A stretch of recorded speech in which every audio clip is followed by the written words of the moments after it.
예수님께서는 사마리아 땅에 가서 한 여인을 구원하시고 또 그 여인을 통해서 사마리아 성에 살고 있는 많은 사람들을 이제 구원하시면서 영적인 추수의 때가 되었다. 그리고 영적인 추수를 하는 사람들에게는 내가 선불로 좋은 이제 그 기업을 주시겠다 이렇게 약속을 하시고 그리고 사마리아 성에서 이틀을 더 유하시게 됩니다. 그것은 예수님을 통해서 말씀을 들은 사마리아 사람들이 너무나 큰 은혜를 받고 그 말씀에 대한 열정, 주님을 찬양하고 예배하는 열정으로 가득 차서 이틀을 사마리아에서 유하시게 됩니다. 그리고 난 다음에 예수님께서는 가시던 걸음을 재촉해서 갈릴리라고 하는 곳으로 내려가시게 되죠.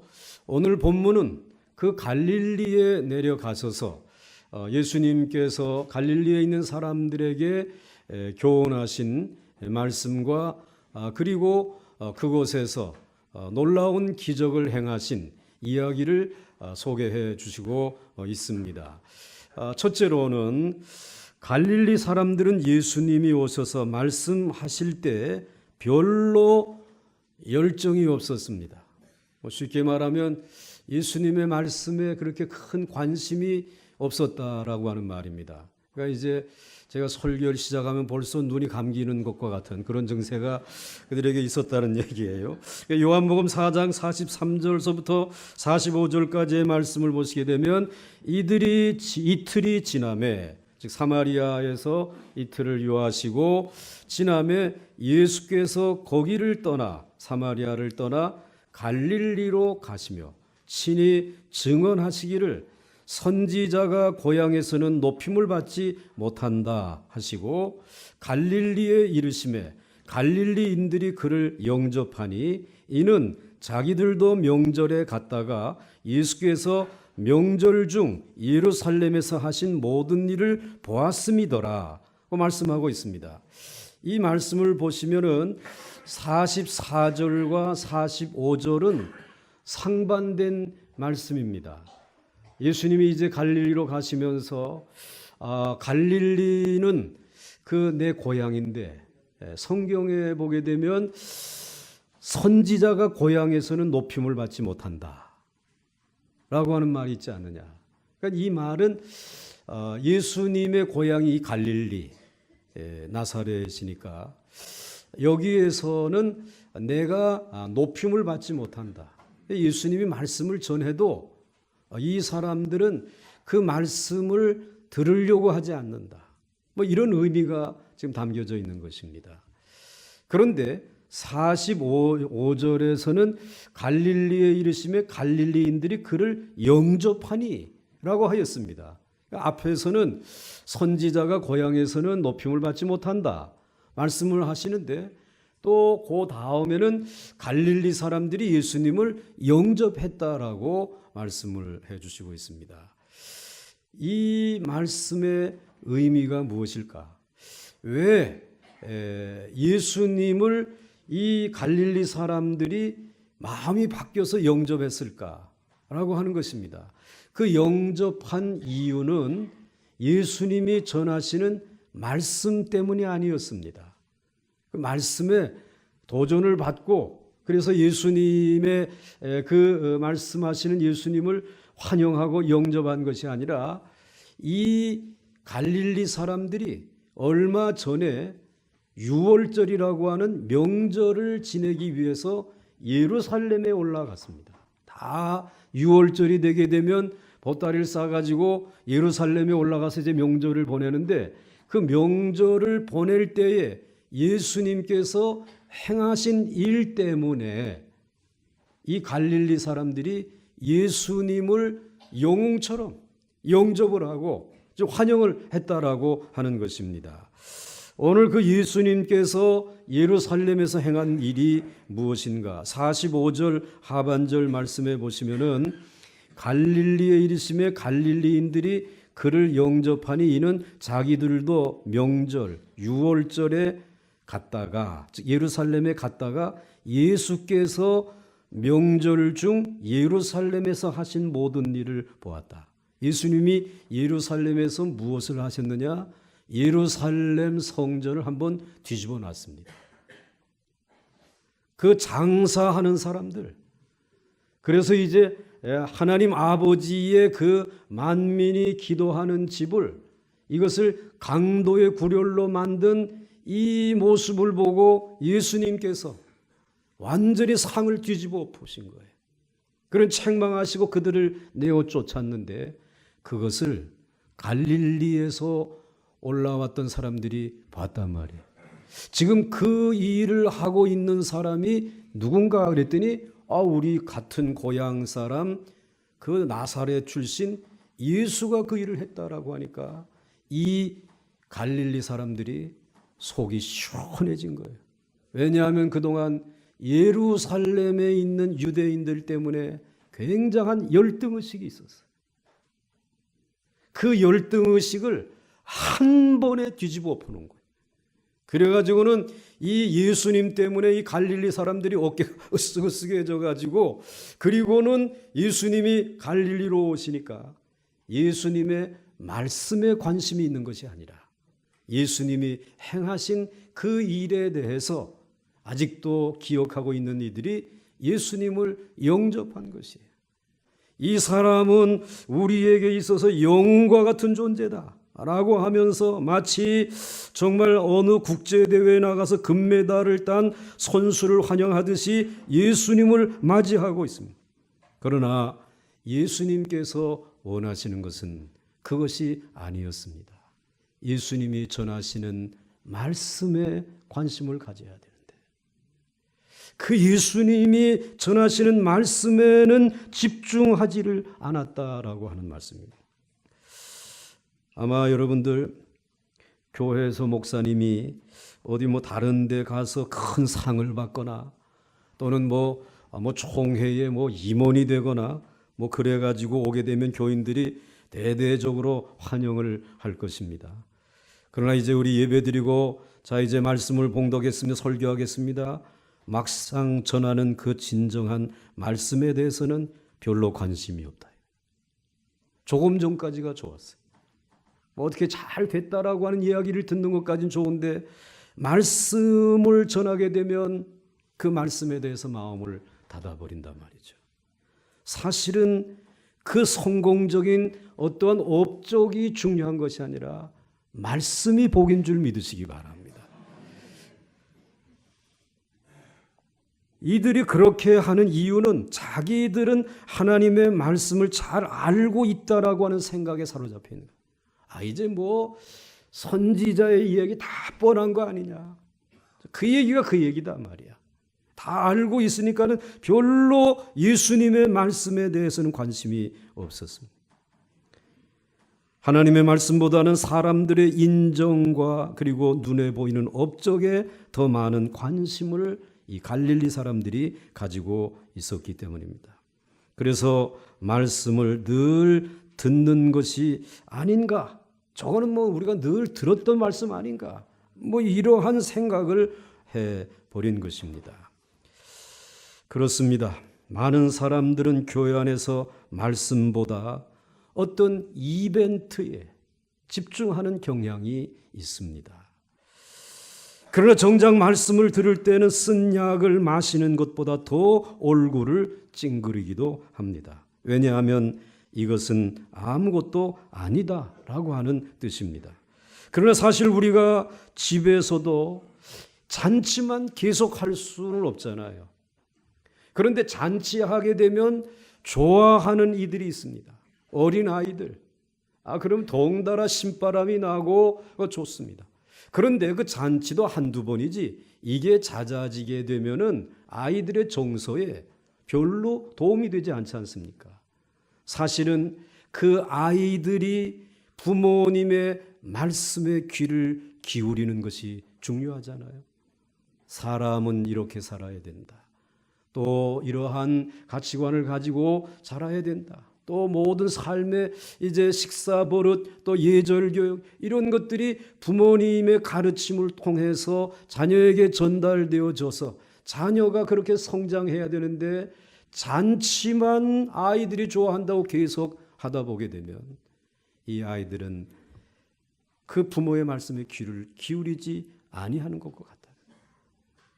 물론 교회 이벤트도 필요해요. 뭐 어디 나가서 큰 상을 받고 그리고 좋은 자리를 차지하는 것도 중요하지만, 그러나 예수님은 말씀하고 있습니다. 주님의 말씀, 하나님의 말씀이 생명인데 여기에 귀를 기울이고 여기에 마음을 열어야 되지 않느냐. 그런데 오늘 이 갈릴리 사람들은 그렇지 아니하였다라고 하는 사실을 오늘 예수님께서 말씀해 주시고 있습니다. 혹시 여러분들도 정말 귀 기울여야 될 이 주님의 말씀에 대해서는 마음을 닫고, 이미 들었던 말씀인데 몇 장 몇 절만 하게 되면 이미 다 알고 있는 말씀인데 하며 여러분들 고개를 숙이거나 마음을 닫고 있지 않습니까? 여러분들 오늘 주님께서 여러분들을 통해서 얻기를 원하는 기쁨이 있다면 겸손하게 주의 말씀에 귀를 기울이는 것인 줄 믿으시기 바랍니다. 주의 말씀을 듣게 되면 기적이 일어날 줄로 믿습니다. 자, 그럼 두 번째로 예수님을 찾아온 한 아버지는 말씀을 붙들었습니다. 그 갈릴리 많은 사람들 가운데 한 아버지가 예수님에게 찾아왔는데 이분이 예수님의 말씀을 붙들었다는 것입니다. 오늘 46절과 47절 말씀해 보시게 되면 예수께서 다시 갈릴리 가나에 이르시니 전에 물로 포도주를 만드신 곳이라. 왕의 신하가 있어 그의 아들이 가버나움에서 병들었더니 그가 예수께서 유대로부터 갈릴리로 오셨다는 것을 듣고 가서 청하되 내려오셔서 내 아들의 병을 고쳐주소서 하니 그가 거의 죽게 되었습니다. 오늘 여기에 보시면 왕의 신하가 있어, 이 46절의 중반절에 그렇게 말씀하고 있잖아요. 근데 이 왕의 신하라고 하는 이 말은 그 갈릴리라고 하는 그 지역에 분봉왕이 있었습니다. 그 헤롯 안티파스라고 하는 이런 왕인데, 이 왕이 통치하는 그 지역에 왕의 신하였다라는 말입니다. 그러니까 상당히 높은 직책을 가지고 있는 사람입니다. 그런데 이 신하는 그동안 예수님에 대한 소문을 들었어요. 그래서 46절에 예수께서 갈릴리 가나에 이르시니 전에 물로 포도주를 만드신 곳이라. 그러니까 이 왕의 신하도 예수님이 가나의 혼인잔치집에 가셔서 물이 변하여 포도주가 되게 하셨다라고 하는 기적을 행하셨다, 그 소문을 들었단 말입니다. 그 소문을 들었으니까 그 예수님이 말씀하시는 것을 한번 가서 듣고 싶다, 그런 마음이 있지 않았겠습니까? 그래서 예수님의 말씀을 듣기를 원하는데 지금 자기의 처지가 이 헤롯 안티파스의 이 신하로서 지금 살아가고 있는데, 이 헤롯 왕이 너무나 예수님을 싫어하기 때문에 그 예수님의 말씀을 들으러 가겠다라고 하게 되면 이건 큰일 나는 일이란 말이죠. 이건 목을 부지할 수가 없는 그런 입장이에요. 그래가지고 예수님의 소문만 듣고 그리고 예수님의 말씀을 듣지를 못했어요. 그런데 예수님에게 나갈 수밖에 없는 일이 벌어진 것이에요. 자기의 인생에. 그게 무엇인가 하면 자기가도 그렇게 사랑하는 아들이 중병에 걸렸단 말이에요. 그런데 여기저기 다 찾아가 봐도 뭐 왕의 신하니까 용하다는 사람 다 찾아봤을 거 아니에요. 그런데도 치료가 되지 않고 오늘 말씀해 보니까는 이 아이가 거의 죽게 되었다는 것이에요.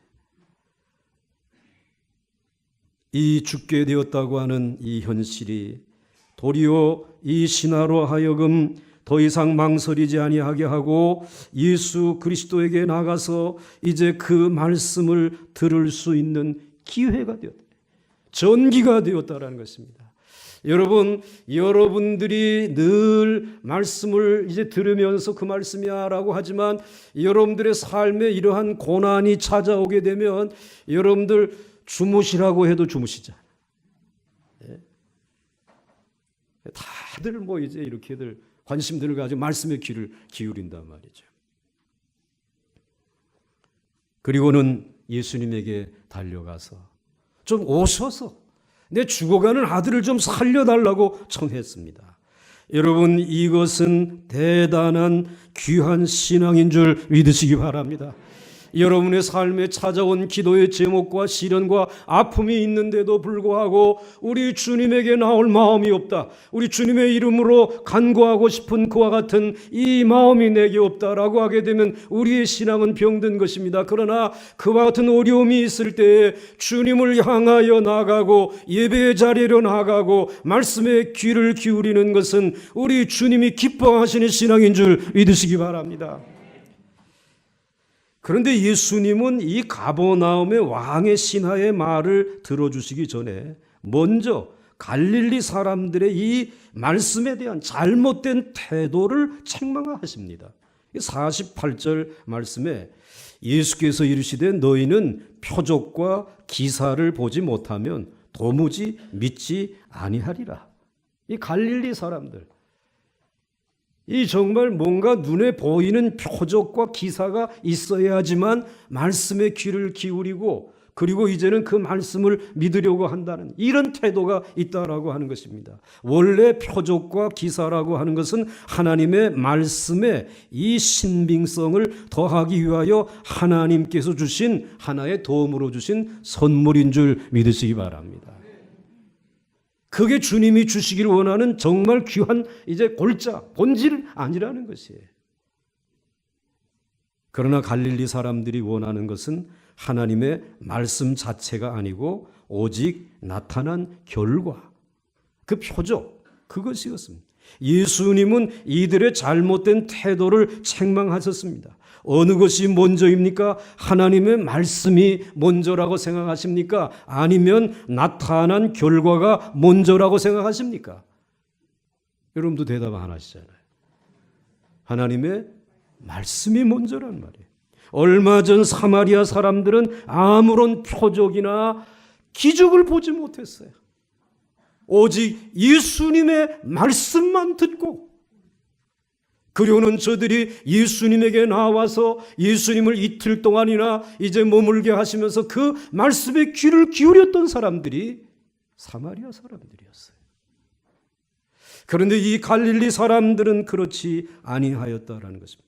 예수님이 귀하게 여기는 말씀은 아주 이제 아무런 기적이나 표적이 없어도 순수하게 하나님의 말씀만 듣고 믿는 사마리아 사람들과는 너무나 다른 모습을 보였습니다. 기적이 있어야 된다, 표적이 있어야 된다는 것입니다. 이것은 우리 모두에게 교훈과 도전이 되는 말씀입니다. 하나님의 말씀이 먼저냐 아니면 결과가 먼저냐 하는 것입니다. 우리는 하나님의 말씀을 믿으면 결과가 나타날 줄 믿어야 합니다. 가버나움의 한 왕의 신하는 예수님의 소문을 들었지만 예수님께 나갈 수가 없었습니다. 그것은 그의 직업이 그를 붙잡았기 때문입니다. 예수님을 만나러 갔다가는 소문이 나면 왕이 그의 목을 자를 것이기 때문입니다. 그러나 아들이 병들었는데, 아들이 살 길이 없는데 자기를 이제 자리를 내어놓고 예수님을 찾아가야 되지 않겠느냐. 그래서 49절 말씀에 신하가 이르되 주여 내 아이가 죽기 전에 내려오소서. 제발 내 아이가 더 상하기 전에, 아니 죽기 전에 내려오소서. 내 아이를 살려달라고 하는 이 자신의 믿음을 예수님에게 보인 것입니다. 왕의 신하가 예수님께 달려왔을 때 예수님은 다른 것 아무것도 하시지 아니하시고, 야 그럼 가자 하라든지, 아니면 이제 뭐 내가 좀 바쁘니까 아버지 대신 와가지고 나에게 안수 기도를 받아라, 뭐 이렇게 하지 아니하시고 그냥 예수님께서는 말씀만 하셨어요. 오직 말씀만 주셨어요. 그래서 50절 말씀에 보시게 되면은 한번 같이 읽겠습니다. 시작. 예수께서 이르시되 가라, 내 아들이 살아있다 하시니 그 사람이 예수께서 하신 말씀을 믿고 가더니 아멘. 예수님께서는 오직 말씀만 전하셨어. 가라, 내 아이가 살아있다. 네 문제는 해결되어졌다. 말씀만 해 주신 것이에요. 지금 문제가 무엇입니까? 예수님은 아이를 본 적도 없으시고 그곳에 가시지도 않으셨습니다. 그 아이의 병이 어떤 병인지도 지금 모르고 계십니다. 그리고 아이는 지금 멀리 떨어져 어떠한 곳에 있습니다. 그런데 오직 말씀만으로 아이가 살았다, 아이가 낫다라고 하십니다. 그때에 우리 마음속에 어떤 의심이 듭니까? 만약에 안 나오면 어떻게 하나? 그런 걱정 생기잖아요. 어떻게 하냐? 안 나오면 어떻게 하는가? 그리고 아이가 낫는지 낫지 않았는지 가봐야 아는 것 아닙니까? 그러나 이 왕의 신하는 예수님의 말씀을 믿고 갔다는 것입니다. 다른 사람들은 다 믿지 못하는 눈치였습니다. 그러나 그는 주님의 말씀만 믿고 갔습니다. 다른 아무 표적 없이 만약 아이가 낫지 않았다면 어떻게 하느냐? 그래서 예수님 만약에 낫지 아니하면 책임진다라고 하는 각서라도 하나 쓰시죠. 뭐 이렇게 하고 갔어야 하는데, 그런데 그 각서 하나도 받지 아니하고 집으로 갔다는 것입니다. 말씀대로 이루어질 줄로 믿습니다. 그래서 그 마음이, 그는 집으로 돌아가는 길에서 그의 종들을 만나게 되었습니다. 그래서 51절과 52절에 내려가는 길에서 그 종들이 오다가 만나서 아이가 살아있다 하거늘 그 낫기 시작한 때를 물은즉 어제 7시에 열기가 떨어졌나이다 하는지라. 종들로부터 아이가 살았으며 열이 떨어진 때가 예수님께서 말씀하신 바로 그 순간이라는 사실을 알아차리게 된 것이에요. 그는 하나님의 말씀의 능력을 체험했습니다.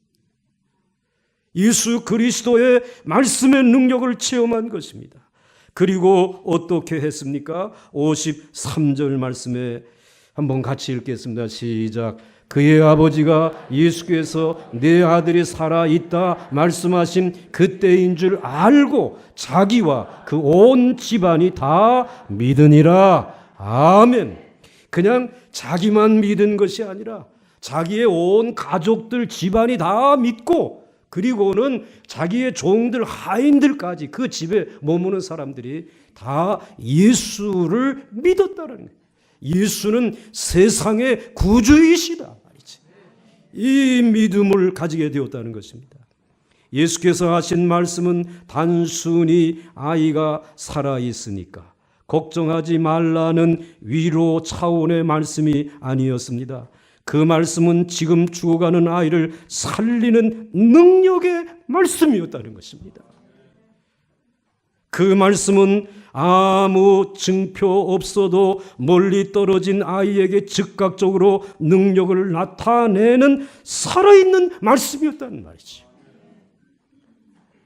참된 하나님의 말씀은 반드시 그 결과가 있는 줄 믿으시기 바랍니다. 표적이 먼저가 아니라는 것입니다.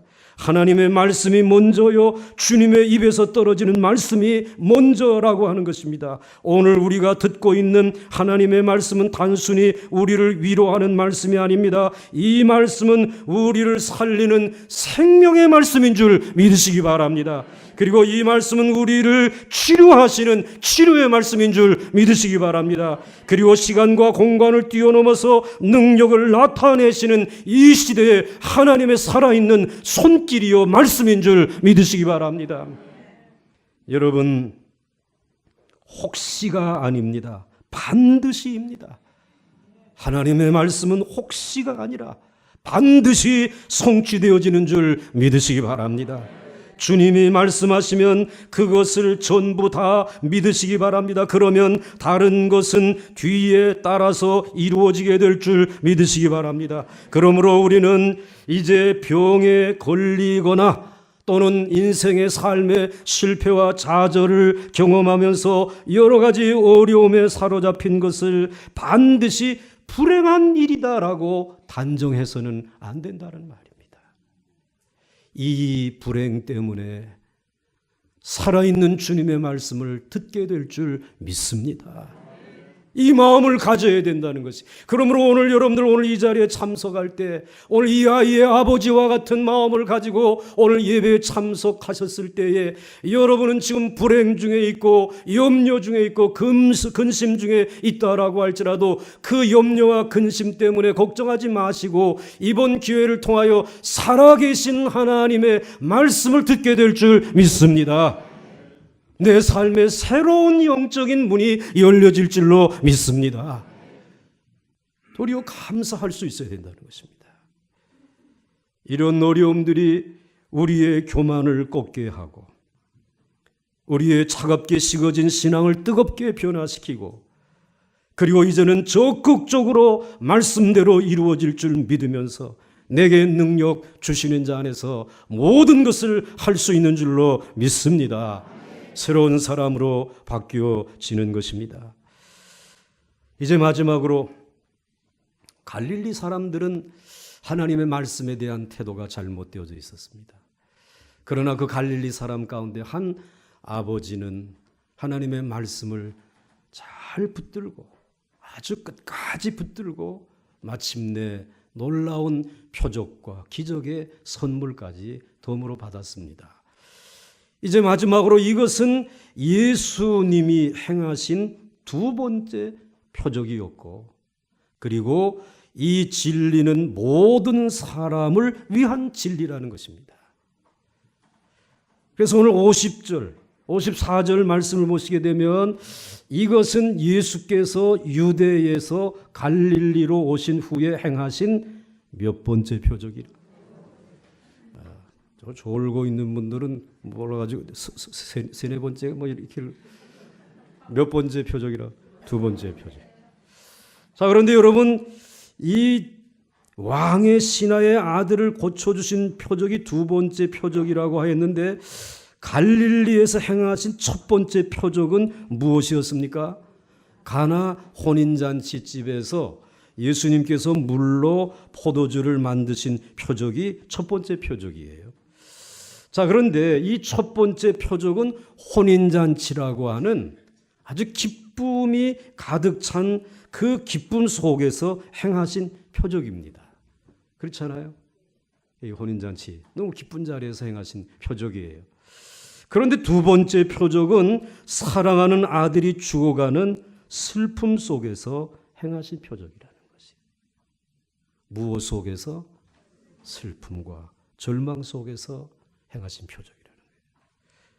우리 인간들은 기쁨에서 슬픔, 슬픔에서 기쁨이라고 하는 환경 속에 살아가고 있습니다. 늘 기쁨만 이어지기를 원하는데 우리의 인생은 그렇지 않다는 것입니다. 생각지 아니한 때에 슬픔이 찾아온다는 거죠. 자신의 아들이 죽어가는 이런 슬픔, 자신이 평생을 일구어 놓았던 것을 한순간에 잃어버리는 이 실패, 그리고 그렇게 믿었던 그 사람에게 버림받고 배신당하는 이런 슬픔들, 이게 우리에게 찾아온다. 그래서 우리의 인생에는 이 슬픔만 계속되어지는 것처럼 생각해요. 그런데 또 어느 순간에 이 슬픔이 변화해서 기쁨이 되지 않습니까? 오늘 이 말씀을 여기에 기록해 주시면서 두 번째 표적이라고 말씀해 주시는 것은 그 예수 그리스도의 말씀은 언제 어느 때든지 하나님의 말씀이라는 거예요. 기쁠 때에도 하나님의 말씀이고 슬플 때에도 하나님의 말씀이고 그리고 무언가 모자랄 때에도 하나님의 말씀이고 넘쳐날 때에도 하나님의 말씀이라는 것이에요. 그러므로 여러분의 생애 가운데 어느 한 순간도 하나님의 말씀이 필요치 아니한 시간과 장소는 없는 줄 믿으시기 바랍니다. 그러므로 다윗은 주의 말씀은 내 발의 등이요 내 길의 빛이니이다. 늘 자신이 인생을 걸어가는 슬픔과 그리고 기쁨이 교차하는 그 발걸음 앞에 주의 말씀의 등불을 켜들고 갔기 때문에 그는 길을 잃어버리지 아니할 수 있었는 줄로 믿습니다. 그러므로 여러분 언제나 말씀을 믿고 하나님의 표적을 기대하면서 염려하지 마시기 바랍니다. 모든 염려를 주님께 맡기시기를 바랍니다. 베드로전서 5장 7절에 이렇게 말씀하고 있습니다. 너희 염려를 다 주께 맡기라. 이는 그가 너희를 돌보심이라. 너희를 돌보심이라. 여러분들을 돌보신 그런 주님이시라는 거예요. 모든 염려를 주께 맡기라는 거예요. 세상이 끝날 때까지 기쁨과 슬픔은 우리를 떠나지 않고 괴롭힐 것입니다. 그러나 분명한 것은 생명이신 빛이신 주님은 마침내 밤의 염려를 지나 밝은 낮의 기쁨에 이르게 해 주실 줄 믿으시기 바랍니다. 그리고 이 진리는 모든 사람들에게 해당되는 것임을 잊어서는 안 됩니다. 오늘 여러분들 54절 말씀해 보시게 되면 이것은 예수께서 유대에서 갈릴리로 오신 후에 행하신 두 번째 표적이니라 그랬습니다. 유대 예루살렘이 있는 그곳에서 낮은 곳 갈릴리로 예수님이 오셨습니다. 그런데 오늘 출발지는 유대고 그리고 정착지는 갈릴리인데 이 요한복음 4장 3절 4절 말씀해 보시게 되면은 유대를 떠나서 다시 어디로 가실세? 갈릴리로 가실세. 어디를 통과하여야? 사마리아를 통과하여야. 이 지명 세 곳을 오늘 사도 요한이 요한복음을 기록하면서 기록해 놓은 것을 그냥 지나치시면 안 돼요. 유대를 떠나서 갈릴리를 사마리아를 통과하여 어디로 가시는 거예요? 갈릴리. 그런데 여러분 유대는 성공한 사람들이 주로 사는 곳이 돈 있고 성공하고 그리고 정치의 중심에 서 있는 사람들, 많이 배운 사람들, 그곳. 갈릴리 너무나 배우지 못한 사람들, 가지지 못한 사람들, 정말 너무나 비천한 삶을 살아가는 그 사람들이 사는 곳이. 또 사마리아는 어떤 곳입니까? 거기는 아예 이스라엘 백성도 아닌 이방인화되어져 있는 이방인과 같은 개 같은 그런 신분을 가지고 있다고 취급받는 그들이 사는 곳이 사마리아예요. 그런데 예수님의 말씀은 이 유대에도 저들에게 기쁜 소식 복음이 되었고요.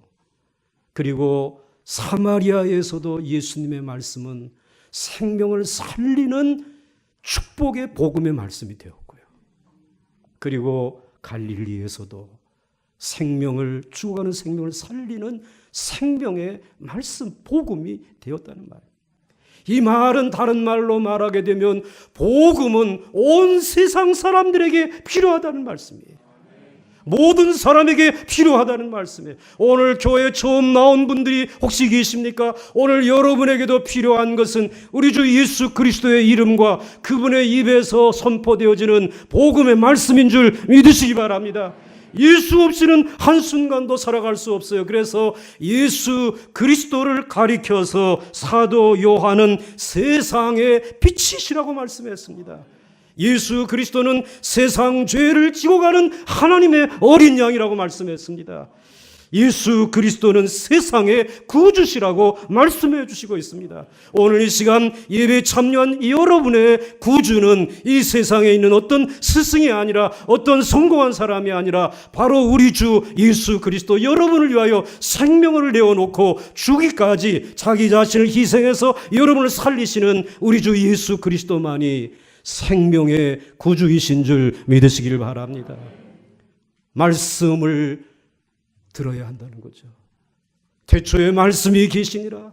즉 예수 그리스도께서 계시다. 그 말씀이 하나님과 함께 계셨고 하나님과 함께 계신 말씀으로 말미암지 않고는 되어진 것이 하나도 없다라고 말씀하신 그 말씀을 온 세상을 창조하시고 오늘도 그 말씀 안에서 전 모든 것을 섭리하고 주관하시고 여러분의 인생을 붙들고 계신 줄 믿으시기 바랍니다. 그러면서 사도 요한은 말씀하시기를 말씀은 곧 생명이라. 이 생명은 세상의 빛이라고 말씀하고 있습니다. 오늘 이 말씀의 생명의 빛이 여러분의 심령 속에 여러분의 가정에 비추어질 수 있기를 주의 이름으로 축원합니다. 예수의 이름을 부르기만 하게 되면 부끄러움을 당하지 아니할 줄 믿으시기 바랍니다. 예수의 이름을 부른다라고 하는 말은 나를 이 주저앉은 자리에서 일으켜 세워 주옵소서라고 하는 말입니다. 여러분 무엇 때문에 주저앉았습니까? 주저앉을 수밖에 없는 일들이 오늘 여러분을 힘들게 하고 있습니까? 그러나 그때에 주의 이름을 부르시기를 바랍니다. 그때 금과 은은 내게 없지만 나사렛 예수의 이름으로 일어나 걸으라고 하는 주의 말씀이 여러분을 일으켜 세워주실 줄 믿으시길 바랍니다. 이 민족을 일으켜 세워주실 분은 예수 그리스도 한 분이신 줄 믿습니다. 더 이상 주저앉아 있지 마시고 주님께서 말씀하시는 그 자리로 나오시기를 주의 이름으로 축원합니다. 우리 주님이 못 고칠 질병을 고쳐주시고 그리고 그 말씀의 열매들을 맺을 수 있도록 여러분의 삶을 권고해 주실 줄 믿습니다. 주님을 사랑하시기 바랍니다. 함께 찬송하겠습니다.